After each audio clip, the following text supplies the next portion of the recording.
Assalamualaikum warahmatullahi wabarakatuh. Perkenalkan kami dari kelompok 2 akan mempresentasikan hasil makalah kami yaitu dengan judul Korelasi Kaidah Fikih dengan Fikih dan Usul Fikih. Kemudian langsung saja untuk yang pertama yaitu pengertian ilmu fikih. Secara etimologi, fikih berasal dari kata faqaha yufaqihu fiqhan yang berarti pemahaman.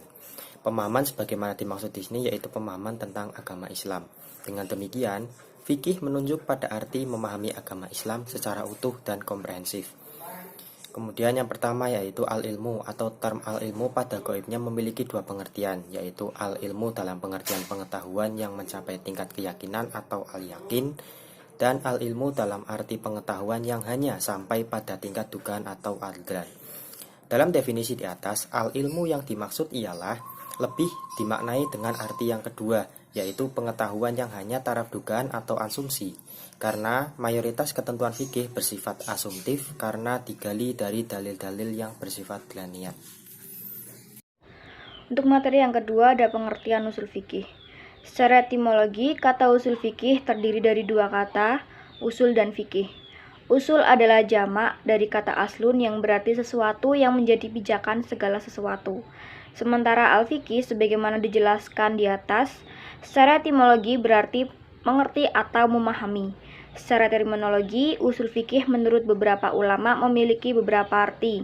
Misalnya, menurut Tajuddin As-Subki dalam kitab Hasyiah Al-Banani.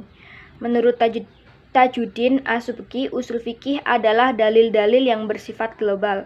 As-Subki sendiri tidak menggunakan istilah al-ilmu karena dipandang bertentangan dengan substansi kata usul secara bahasa.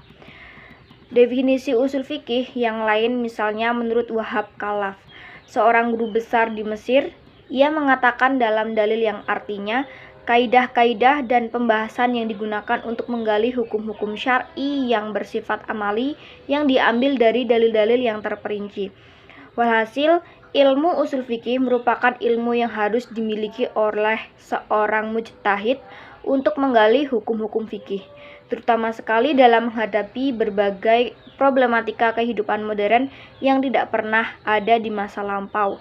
Maka usul fikih adalah piranti untuk mendialogkan nas dengan kehidupan manusia atau anas di masa kini. Untuk materi yang ketiga yaitu korelasi kaidah fikih dengan usul fikih. Qawaidul fikih atau kaidah-kaidah fikih merupakan kaidah-kaidah umum yang berfungsi untuk mengelompokkan masalah-masalah fikih yang bersifat tafsili atau terperinci menjadi beberapa kelompok. Hal ini dimaksudkan untuk menjadi sebuah pedoman yang mampu memudahkan proses istinbat hukum bagi masalah kontemporer lainnya, yaitu dengan cara menggolongkan masalah-masalah yang serupa di bawah satu kaidah besar dan mengkiaskan hukum bagi masalah baru yang serupa kepada kaidah tersebut. Pengertian kaidah secara bahasa bermakna asas, yang berarti pondasi atau dasar. Kata kaidah tersebut telah menjadi bahasa serapan dalam bahasa Indonesia, yang dalam Kamus Besar Bahasa Indonesia diartikan sebagai rumusan asas yang menjadi hukum, aturan yang sudah pasti, patokan, dan dalil. Dalam memahami teks Arab di dalam nas, perbedaan riwayat yang diambil ataupun perbedaan metode dalam proses memahami teks.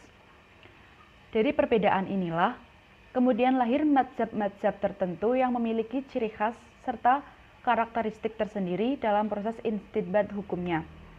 Ikhtilaf tersebut terjadi pula dalam kaidah fikih.